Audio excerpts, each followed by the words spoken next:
Hello everyone, and thank you all for joining the Legal Navigator webinar, where today's topic will be on CLC Level 6, Diploma to qualify as a licensed conveyancer or a probate practitioner. I'm your host, Rebecca, and I'm the Legal Training Advisor here at Law Training Centre. Today, we are pleased to be joined by two wonderful guest speakers. It would be lovely if you could both just take a moment just to introduce yourself very briefly to our audience today. I don't know who wants to go first. So my name is Jack Coulton. I'm married. I studied with the CLC for a number of years to gain the conveyancing qualification, and I've moved on to the probate qualification, which I've just passed. So very pleased about that with yourselves, I must say.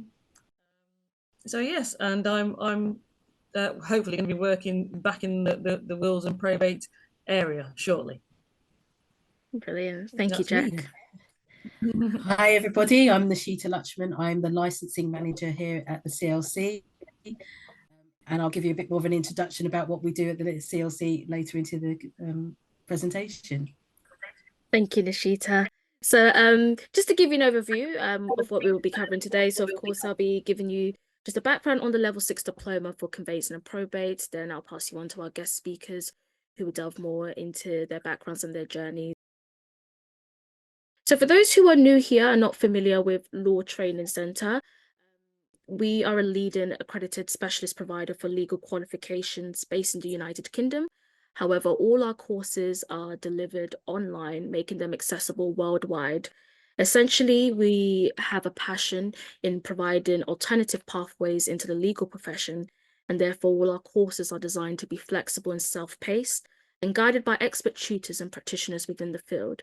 So one of the pathways that we'll be focusing on today, as mentioned earlier, is the CLC route to qualifying as a licensed conveyancer and probate practitioner. So what exactly is a licensed conveyancer and a probate practitioner? So licensed conveyancers are property lawyers who specialize in the legal aspects surrounding buying and selling of property in England and Wales. So they are also commissioners of oath, which means they have the legal authority to administer and witness official documents. Whereas the licensed probate practitioners, they are qualified professional probate lawyers who specialize in the legal aspects of areas in relation to inheritance and the administration of wills and estates in England and Wales. So in order to qualify as a licensed conveyancer or probate practitioner, the standard route will be to complete the Level 4 Diploma or any equivalent accredited units, the Level 6 Diploma or any equivalent accredited units, along with 1,200 hours of practical work experience in either probate or conveyancing.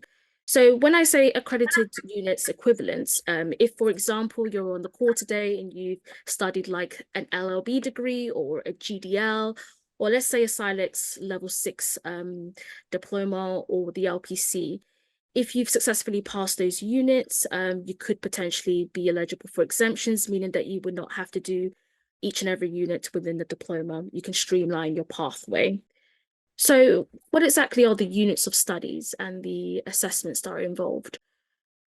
For the two diplomas, the units slightly differ. So for the Level 6, you have the landlord and tenant, conveyancing law and practice, and managing clients and office accounts in conveyancing. And then for the probate law and practice diploma, you have the administration of estates, will of succession and grants of representation, and managing client and office accounts probate. So in the process of qualifying, you will have to take assessments for each unit, but it's worth noting that all the assessments are flexible. So there are no set timetables. This can be taken as and when during your course access period, and you can choose to sit your exams according to your preference. So the exams can either be taken online remotely or within a law firm or your place of work if it is a regulated place by either the CLC, CILEX, or the SRA.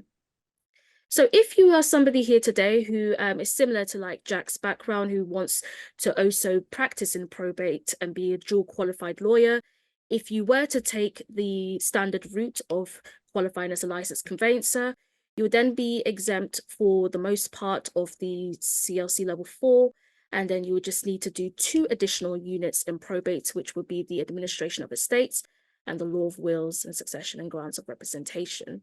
You will not need to do the managing client and office account, but you will need to do an additional 1,200 hours of practical work experience. This time it will be in probate. And the process is the same, vice versa. So once you've completed all your units of studies, and you've also done your work experience, your 1,200 hours of qualifying work experience, you can then qualify to apply for your license. It's worth noting that in order to do that, you will need to complete a statement of practical work experience. But at this point, I'm going to pass it over to the expert here, Nashita, who's actually a CLC license. But before we delve into just this element, it would be good if you could just provide us with a background on the CLC and just a bit more about your role as the CLC Licensing Manager. Yeah, that's sure. So the CLC, the Council for Licensed Conveyancers, were established under the Administration of Justice Act 1985, and we're bound by the statutory regulatory objectives of the Legal Services Act 2007. So we're here to deliver effective regulation to specialist conveyancers and probate lawyers. And we're here to protect consumers. That's one of the ultimate objectives of the CLC. And we do so by setting standards and regulating providers to deliver high quality legal services. And we do that by setting educational and training standards. We issue the licenses to qualified individuals, and we maintain a register of licensed conveyancers and probate practitioners, as well as regulated bodies. We set the standards to regulate with professional practices, the conduct, the discipline, and the licensed conveyancers and regulated bodies. We ensure that regulated bodies have adequate professional indemnity insurance in place, and we monitor the work of regulated bodies, and we provide guidance and advice to regulated bodies to ensure compliance with the regulatory frameworks. And we also do investigate allegations of misconduct and take disciplinary action where necessary. As the licensing manager, my role is to oversee the licensing and authorizations team, and we do the day-to-day management of processing and issuing the licenses to licensed conveyancers or probate practitioners. We maintain the information that is on the public register. We deal with changes within regulated bodies, so we're monitoring and managing those changes. And we are dealing with inquiries coming in from individuals or from regulated bodies wanting to be part of the regulatory scheme of the CLC. Brilliant. That's just in a nutshell. Thank you so much. So it would be good to know what is just the overall process and the requirements for obtaining a license through the CLC. Okay, so it can be a bit of a process, but we will always suggest everyone to refer to our website, the clc.uk.org, under the trainee lawyer, which does set out quite an expanse of information about how to become a CLC lawyer. It's from here that we explain what the educational and practical experience requirements are and the steps for the process. And it's here that you would also express an interest in applying to the CLC. So when considering making an application to the CLC, you should ensure that you are eligible to apply. And what we're looking at is, are you fit and proper to practice as a CLC lawyer? Have you passed the qualifying exams, so the level 4 and the level 6 SQA as an example? And have you got the practical training experience? We will send you an application via a third-party platform called DocuSign, and here you'll complete that application and you can submit any supporting documentations. And then when the application comes through, we do have staged processes. So the application is not automatically accepted to be processed once it's received. We need to do some verification checks, and this is to ensure that the certification is certified properly, or that the correct certificates have been provided, the statement of practical experience has been populated, and it meets the minimum requirements, which we'll talk about later. And in the absence of satisfactory evidence, we may not be able to treat the application as complete and may have to return it to an individual. But if we are able to move forward, then the next stage is to carry out a fit and proper check. And this may require you having to pay a screening fee to the CLC, as we don't carry out the screening. That's carried out by a third party called Giant. And you'll be asked to provide identity information, as they will carry out identity, financial, sanctions and criminality checks. As long as everything is passed, then we then move into accepting the application. And at that point, once you've paid your application fee of £150, the 42-day processing time starts. And this is to allow the CLC to process the information, carry out the checks, additional checks, and any queries that we have with you as the applicant.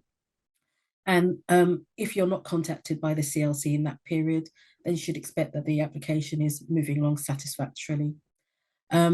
When we come to approving, we will then advise you that your application has been approved, and we will invoice you for a licensing fee.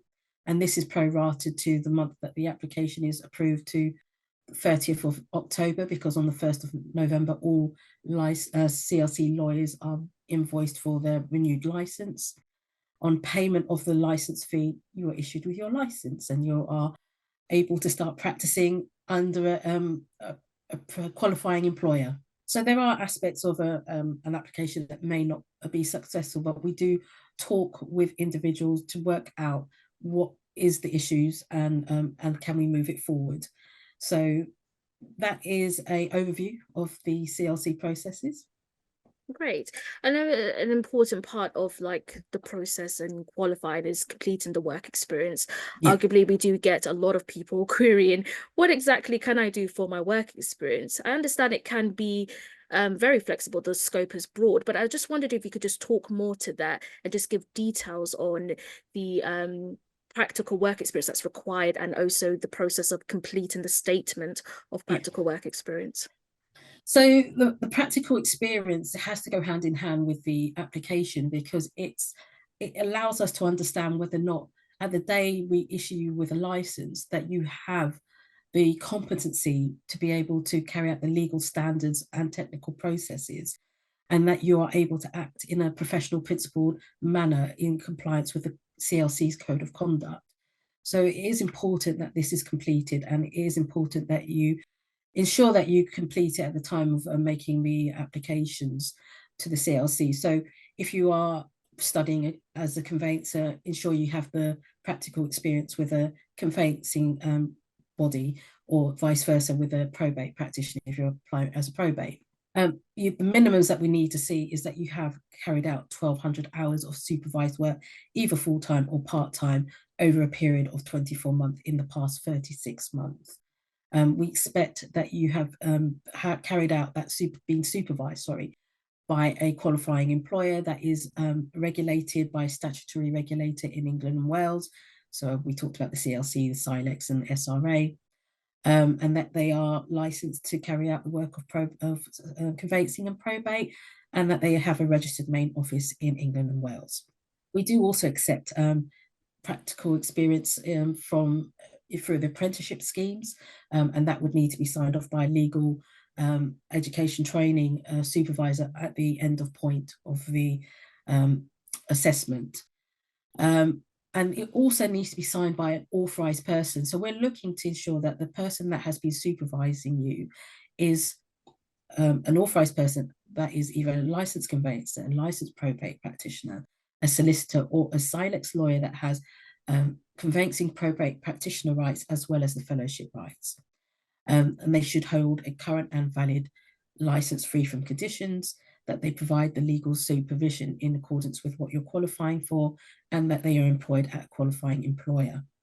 And they should not sign a statement of practical experience if they themselves are facing some form of regulatory or disciplinary investigation by a regulator.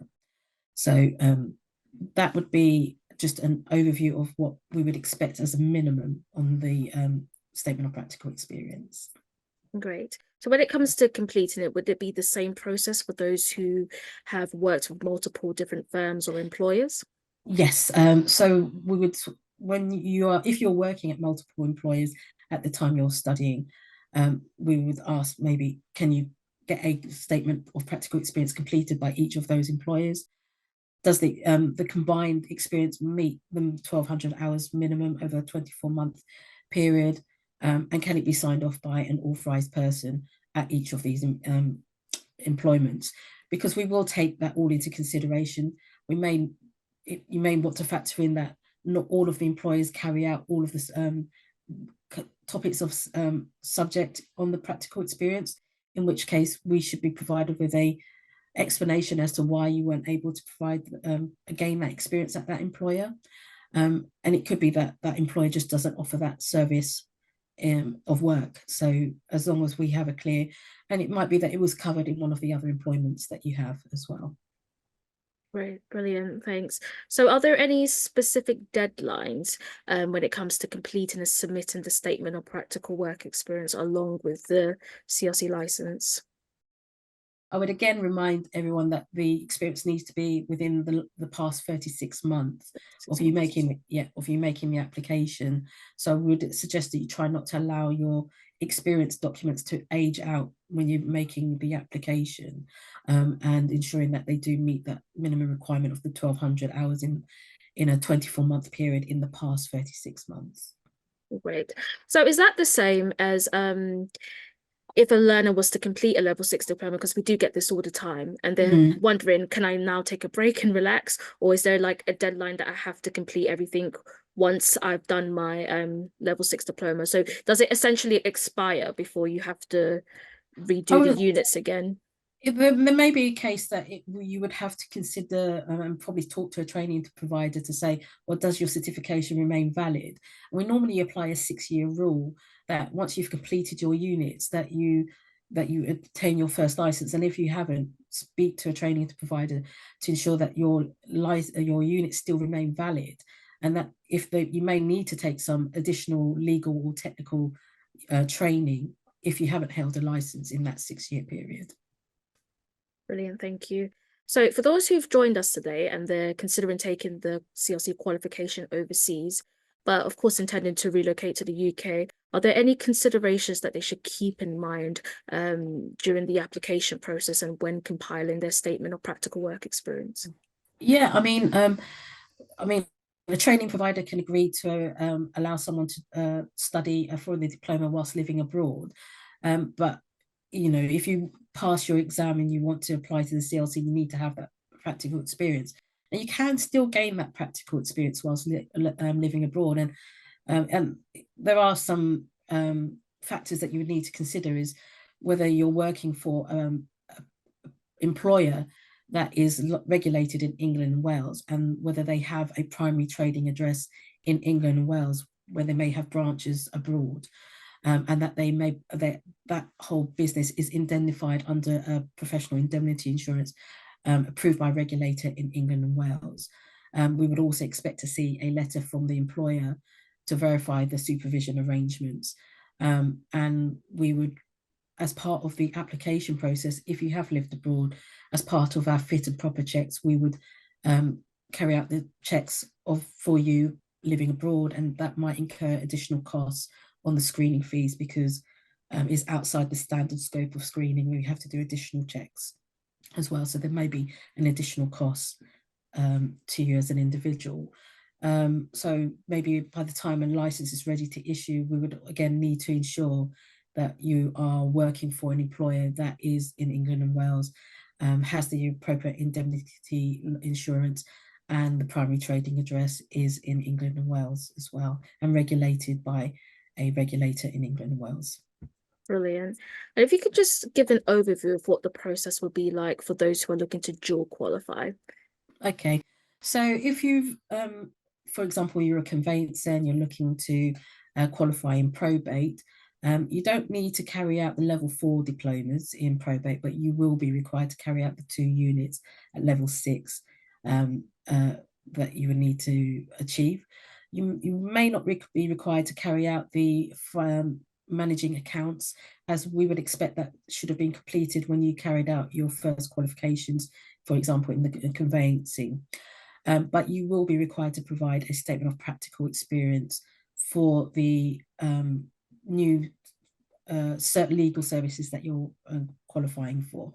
So, for example, if you're qualifying for probate work qualification, you do need to have the 12-month experience, sorry, not 12 months, 1,200 hours experience at a probate practitioner. If your current employer can't provide you with that supervision arrangement because maybe they don't do maybe the probate work, are you able to find that work, that be able to get that supervision with another business? And it might be something you would have to get agreed with the CLC before undertaking that. Okay. Brilliant. That's very useful. Thank you. And then just to touch on what would make a successful application. Obviously, if you want to get it done, you want to get it done right the first time around. Exactly. So again, yeah, go ahead. Yeah, it's reminding everybody to check your eligibility. Make sure that you read through the website, read through the guidance notes that we have about completing an application, reminding yourself, are you fit and proper? And even if there's anything in your background, you should make sure you just declare it to us so that we can have that information, that conversations with you. Have you passed all the qualifying exams? Have you completed the practical experiences? And we do see some common mistakes with applications, such as the certificates not being certified. And we do have a place on the website that explains how to certify certificates. The transcripts not being added to the application forms, again, means that we can't accept the application. The transcripts also need to be certified. We need to make sure that the statement of practical experience is completed in full, it's dated in the right places, it's completed by the applicant and the authorized person. And you do not need to send us your ID documentation because that will be requested by our third-party screening agent, Giant. So those are some of the common mistakes that we see. Brilliant. That is very, very useful. So it would be good to hear from you now, Jack, because obviously you've gone through the entire process yourself and qualified. So if you could just start off just to share just a little bit about your background and why you chose to qualify through the CLC route. Many years ago, I started packing boxes in a box factory, and I realized that there has to be more to life than this. Yeah, the smell of the glue was not very nice, and I didn't like it. So I decided to do a secretarial course, basically. That then led to me looking to the legal sector, because I realized that that was actually better paid than just being a secretary.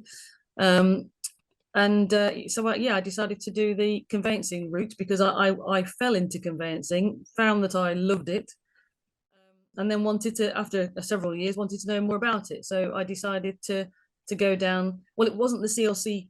Well, sorry, it was with the CLC, but it wasn't with yourselves. I went with another training provider. Unfortunately, they were not as good as yourselves, and I had to retake an exam a couple of times, which is why I then decided to change and come to yourselves, to which I passed, virtually straight away. So the difference was night and day. I then decided that I also like probate anyway, wills and probate, lasting powers of attorney. So I took that route as well, and I'm pleased to say that I've just passed the last 2 exams, so very happy with that. So yes, that's how I sort of fell into it, really, because I am a bit nosy, it has to be said. I do quite like looking at the houses. Wonderful, thanks, Jack. So like I said to Nashita, a common question that we always get is about the practical work experience side of things. So I just want to hear about what was your work experience like, how you managed to obtain it, and if there's any sort of advice you can give for people who are currently struggling with finding work experience. I mean, I was quite lucky because I actually worked for a firm for a number of years who actually dealt with conveyancing, residential and commercial, and wills and probate and lasting powers of attorney. So I sort of covered the whole area. I think if you can find a job that does that, and if that's what you're looking for, try and get a job in that area, then you get a feel for the actual job itself. Because while certain jobs sound nice or they look nice on television, the older generation will remember Ally McBeal. I was a fan. So, swanning around in your lovely little high heel shoes and your skirts and, drinking coffee all day long looked okay, but the actual job itself is totally different. So yeah, just make sure that you're choosing the right area for yourself, and yeah, find a job in that area whilst you're studying, basically. Brilliant. So, how did you manage balancing studying and gaining your work experience or working in general? Because you said you were in practice for a long time. Do you have Yeah, any advice for anybody who might be struggling with balancing the two? I think you really have to be methodical and yeah, and just have a sort of, you have to look at things in a certain way. So I think you definitely have to split your time. Mm. So whilst you're working in the day, make sure that's just for working in the day, and then keep your study separate, but keep a couple of hours. I used to do 5:30 till 7:30 every night, and then on a Saturday and Sunday morning, obviously leave time for yourself, but set aside a couple of hours for your study, because you have to have that balance. You cannot just do studying alone, and you cannot work all the time. So you need to be able to relax for a minute and step back. It's quite important really to do that, because otherwise you end up with a jumbled mess in your head that's not, it's not, it doesn't work very well. You have to be able to think in a chronological way and a methodical way, really. That's really, really helpful. So, for the new people who are on this call today, just thinking, I'm not sure about license conveyancing, I don't know what exactly it entails. If you could just Mm, give us just like a breakdown of what a typical day in conveyancing looks like and what sort of mm. challenges you might encounter and how you overcome them. Typical days really are, especially if you're in sales and purchases, obviously a lot of those go hand in hand, because usually people are selling a property and then they want to purchase another one. The difficulty is when sometimes they're not doing that and they just want to sell, so they want to sell it yesterday, so everything has to be done very quickly. Or like if you have a business person that really just actually purchases properties, again it's the same thing, they want everything done yesterday. It's how you can overcome that by doing things quickly. Typical days really are doing the searches with the local authority for the purchases, and on the sales, getting your whole pack, your legal pack together, just having to put all that together and get that sent out as quickly as you can. Obviously you've got to wait for some of the forms to come back from the clients, but in the meantime you can get the majority of that sent out anyway. Searches on the land registry, obviously you have to log on to the HM Land Registry website. You can do a search of the index map if you can't find the property, because not every property is registered. We'd like to believe that they are, but they're not. That causes its own set of problems. Sometimes people don't have the actual deeds to the property because they were left with the bank has closed. So it's just finding ways around, how to maneuver around that. You do have to think on your feet sometimes, and think outside the box, definitely. Sometimes somebody may have just given the actual deeds to the property to their great grandma because they thought she could keep it safe. They just didn't tell anybody. So check every avenue basically. But yeah, the days are they're all different. You can speak to some very, very, very lovely people one day, and the next day you're being shouted at because it hasn't gone through this Friday, well, like you said it was going to. So you've just got to be able to, you know be careful how you speak to people, I think, and just be a bit empathetic with people. Brilliant. That sounds really good. So, from your experience, what would you say has been like the main benefits from taking the CLC pathway? And how has it impacted you both personally and professionally? To be honest, I've loved the CLC pathway because, and I also did this with the Open University, being able to work and earn money as well as study, it helps a lot, both personally and professionally, because on the personal side, at least you are constantly stimulating your brain, other than with just what you're doing in the daytime. You're learning, so you're learning new things, you're understanding why you do certain things in the day. And on the professional side, then at least you know that once you've taken certain exams, or you've done a couple of assignments and the feedback is good, and when you get 100%, it's wonderful. Then yeah, that helps a lot, really, to understand what you're doing in your job, and then realizing why you do it. So yeah, the pathway itself is, I think, it's very good. Brilliant. And just a final question there, I won't take too much time here. So, Sorry. For those who want to get started, just any advice on tips how to begin their journey towards qualifying as a licensed conveyancer or probate practitioner? Yeah, I think the key thing that I want to get across to people really is just make sure that your employer is prepared to complete the statement of practical experience, whichever one it is. It's something that you find yourself stuck otherwise. So yeah, just make sure that they're on board with actually doing that. Don't take it for granted. Have the conversation and make sure that they're happy to help you move forward in that area, whichever area you're looking for. Brilliant. Yeah. Thank you so much, both Nashita and Jack. Thank you for listening to the Legal Navigator webinar. If you have any questions, feel free to send an email to info@ltckent.co.uk or visit our website at ltckent.co.uk for more information.